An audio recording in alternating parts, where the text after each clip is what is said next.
Rain was falling sideways. It was hammering the field like it had something to prove.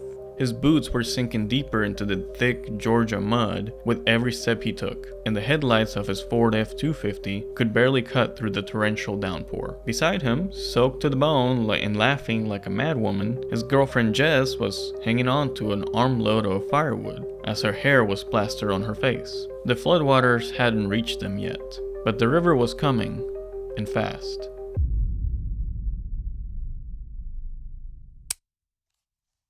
It had all started very simple. Clay and Jess had decided to take a spontaneous camping trip in August for their anniversary. They had the truck packed in minutes. They had food, firewood, and a tarp to cover the truck bed. The plan was simple. Drive out to the middle of nowhere, camp out, eat food under the stars, and fall asleep to the sound of the fire crackling. No stress, no phones, just the two of them. A buddy of Clay's owned a piece of farmland nestled deep in northwest Georgia, and so, being the nice friend that he was, he told them to make themselves at home. And make themselves at home they did. They drove nearly a mile off one of the main roads and decided to set up camp in the middle of a cornfield. In this place, all you could really smell was the dry air and the dry stalks with a river flowing nearby. In the place where they decided to set up, you could see the river for about 100 yards. So after they have driven about a mile from the main road, Clay backs up his truck into the edge of the field and gets to work. He puts the tarp over the bed and holds it together with some bungee cables that he had, creating a makeshift tent over the bed of the truck. It wasn't glamorous by any means, but it was home for the night. The two of them shared a fire-cooked meal and curled up together on the bed of the truck. And just kind of hanging on to each other gave them a sense of peace, and it seemed like the perfect trip to celebrate their anniversary. Crickets were chirping in the darkness. You could see the faint glow of the heat from the fireplace. It was just silent and mesmerizing. And that's exactly how they fell asleep. A short time later, just after midnight, Clay's eyes opened. Something felt weird right off the bat. The air started to feel heavier. He could hear thunder in the distance along with quick flashes of lightning all around him. Jess was a heavier sleeper, so she had not woken up. Her head was still on Clay's chest, with her arm across his waist. And all Clay did for a short while was lay there and listen. He was just waiting. Eventually, the wind also picked up, and it wasn't such a hard wind that would cause Clay to immediately panic, but it was enough to start preparing should they need to leave this place. Now, this was a remote place, and there was not much phone service at all, but still, Clay tried to pull up the weather service on his phone, and he got exactly what he expected. No service at all. At that moment, the first few big drops of rain started to fall, and they were unmistakable because they had this tarp set up over the bed of the truck. These raindrops were making a loud thump every time they hit it. Jess, wake up. We might need to move. Jess was hardly awake, and she just happened to mumble something. It's fine. It's fine. Just relax. Then the sky exploded. 1 second it was just drizzling, then the big heavy raindrops started to fall, and now it was a full-blown monsoon. The tarp snapped out of the bed of the truck and just went flying away. They immediately started to get soaked in rain. Clay bolted upright with adrenaline pounding and knew he had to get out of there. Wake up, wake up! We gotta go, now! He leaped from the bed of the truck into the mud, scrambling to get his boots and his jeans and all his belongings together. And Jess, even though she was groggy, she could see the danger that was coming and started to try and do the same thing. The fire was still barely burning, but the downpour was making sure that wouldn't last very long. But that was the last of their concern at this point. So after jumping off the bed, they go into the cab of the truck and turn it on. And he knew this would be a muddy situation, especially with more rain coming. So thankfully his truck had 4x4, he turned that setting on, threw it into drive, and stepped on the gas. And they were off to the races, driving through the mud and weaving in and out of whatever trees were on the way. But that lasted about 100 feet. The truck slowly waned and groaned, and eventually it just came to a halt. Even though he had 4x4, the tires were useless at this point. They were basically in quicksand. And Clay was really frustrated at this point. He slammed the wheel and he just said, "We're stuck. Help me grab firewood. We'll throw it under the tires." It happened that they had some firewood left over from the fire that had started earlier that night. So they made trip after trip, walking back and forth between that place and the truck, cold and shivering, throwing pieces of wood under the tires so they could try and gain some traction to get out of here. And right as they were pretty much done picking up all this firewood, Clay was on his way back to the truck with the last of it. He just kind of stopped, and he had a flashlight with him that he turned on, and then he turned around and flashed it at the river, and his heart sunk. It wasn't a river anymore. It was just a wide, roaring wall of water that was already spilling out into the cornfield. The trees that they could see within the bank were already half submerged. At that point, he turned back around and told Jess to run. And as he was running, he said, "Jess, we've got one shot to get out of here. If we don't get out, we get out of the truck and leave it." And Jess was stunned. She just turned at him and said, "You're joking. I wish I was. The river's flooding fast. We're about to be in real danger." Without hesitation, she started grabbing the wood even faster and throwing it under the tires as best she could. "All right, let's move." Clay slammed on the gas. The engine roared, the tires spun, and Clay could tell that the tires were catching onto the wood a little bit. And he yelled, "Keep going!" to Jess as the truck was slightly moving. Eventually, there was a big jolt on the truck and it moved a little bit forward. And again, and then it happened again. Slowly but surely, it was working. They were getting into the wood planks, getting into firmer and firmer ground. And once they hit this ground, Jess gets back in the truck, and they drive about the mile distance that they had driven before back to the main road. And all this time, they could see the water just continuing to rise behind them. Eventually, by the time they reached the nearest town, it was around 2 in the morning. And while Jess was just laughing hysterically, caked in mud from head to toe, Clay was still gripping onto the wheel, shaking and a little bit nervous about this. They found a roadside motel to stay at, and the clerk didn't even ask any questions. One look at them and you could see they were in trouble, so he just checked them in and handed them a key to a room. And he even ended up comping their room.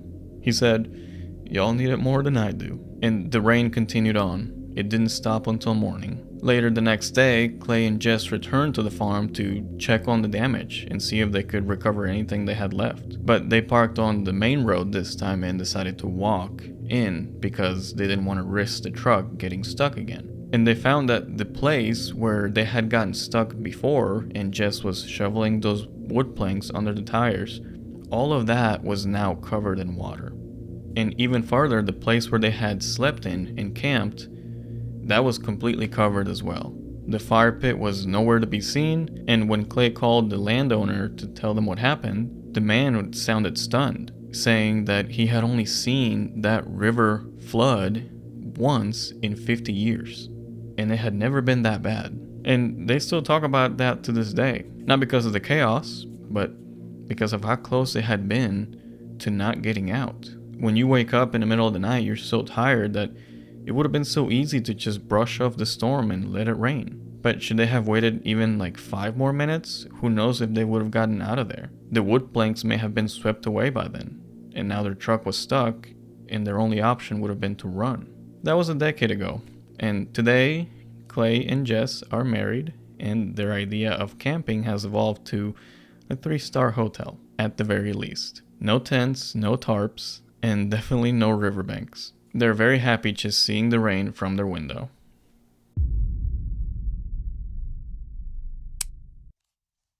On the evening of July 3rd, 2025, as the sun dipped low behind the pines of northwestern Montana, 20-year-old Amber and her boyfriend Jason pulled off a dusty forest road near Libby Creek. The air was thick with pine and the faint sound of rushing water, which was perfect for the gold panning trip they had been planning for weeks. They weren't seasoned prospectors by any means, just a couple young adventurers looking to try something new on their summer road trip. They weren't alone for long. Not far from the bridge that crossed the creek, they met a man named Rick and his young son, who was maybe 10 or 11 years old. They were already crouched near the stream with their pans on hand. Rick had an easy-going air about him, sun-worn skin, kind eyes, and that sort of confidence that came from knowing the woods. And he welcomed them without hesitation, even offering to show them how to pan properly. For the next couple hours, the four of them just panned together like good old neighbors. It was like one of those rare moments when strangers just feel like family. And everything was going so well until Rick's tone changed. At one point, while they were taking a break and just admiring the collection they had gathered so far, Rick casually mentioned something that threw them off.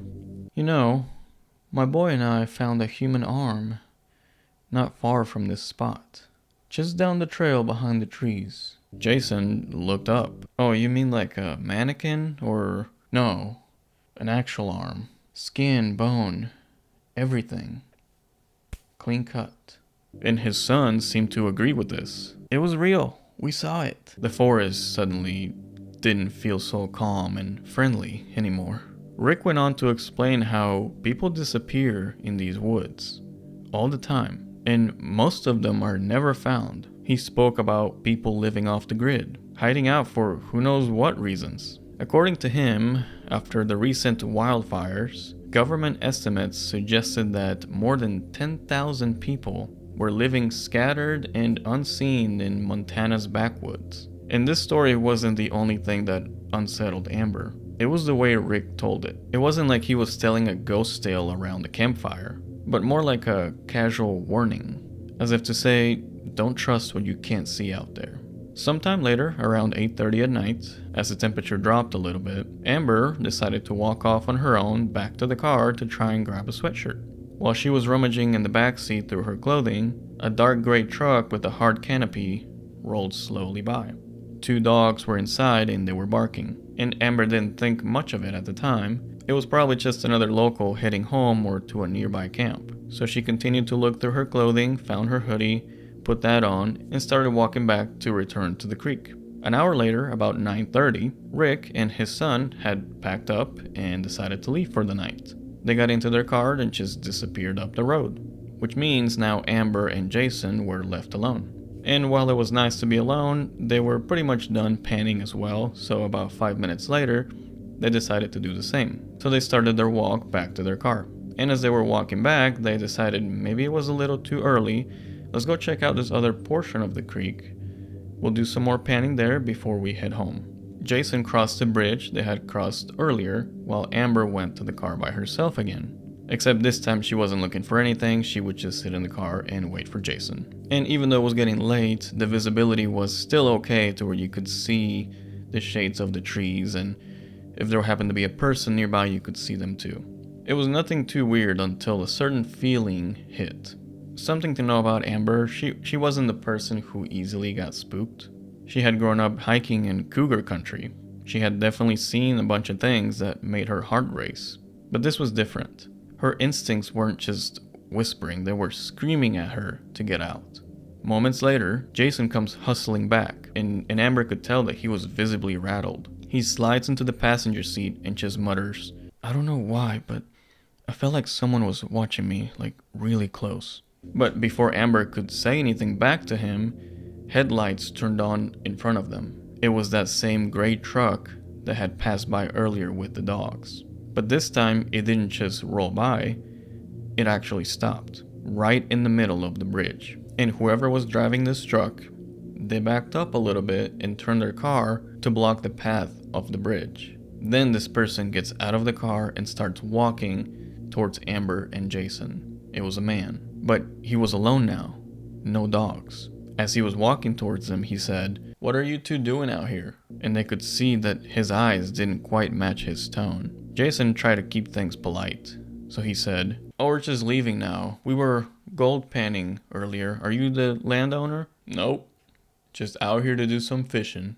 But Jason noticed that this guy didn't have anything in his hands. At 10 p.m., the man didn't answer this time. Instead, he got back in his truck and backed up a little more, giving Amber and Jason just enough room so they could turn around. But just as Amber put the car into reverse, this man lays on his horn. They were short and sharp blasts, but it was loud enough and they were out in the middle of nowhere, so these sounds just kind of echoed through the trees. At this point, Jason rolls his window down and says, "Is something wrong?" And this man gets out of his car again saying, "You guys looking for something?" Amber's heart just dropped. We're just heading out. We got a long drive back to Idaho. There's a nice campground up the road. Real private. You should check it out. You could camp there tonight. But the man wasn't done. He kept going, trying to convince them to follow him deeper into the woods. But each sentence that came out of this guy's mouth only made things worse. And Amber was ready. Her hands were already on the wheel. No thanks, we're heading home. Eventually, and reluctantly, the man stepped back. He muttered something under his breath and then climbed back into his truck. As Amber and Jason pulled away, they looked at the rearview mirror to see what this guy was doing. He wasn't fishing, he wasn't even camping, and he certainly wasn't looking for privacy. He was just standing there watching them drive away. Amber and Jason didn't really talk much until they hit the main road. Their adrenaline was still running high, but they both had the same gnawing thought. Amber remembered how he had driven by earlier and kept going, but he had seen that Amber was alone. It was clear as day, and it happened twice. One when she was rummaging through her clothes, and the second time when she returned from the creek and got in her car waiting for Jason while he went gold panning some more. What if he had just been watching from a nearby distance, just waiting? And Jason would agree. Yeah, I think he thought you were alone. They both believed the man had been waiting for just the right moment. Maybe that Jason would stay behind when he crossed the bridge. Maybe that's why he appeared the second they were back together. And then they looked one last time on the rearview mirror and saw that this guy just walked away into a narrow trail, still with no dogs, no camping gear, no fishing equipment, and just disappeared. Someone was watching both of them that night. Jason said he felt like someone was watching him closely, and Amber, of course, had the truck go by her, so she definitely was seen. And if Rick's story about the human arm is true, it might not have been the first time. And perhaps this man in this gray truck is the one to blame. Alright folks, that's been it for today. If you enjoy these stories, make sure to let me know down below, and I will see you in the next story.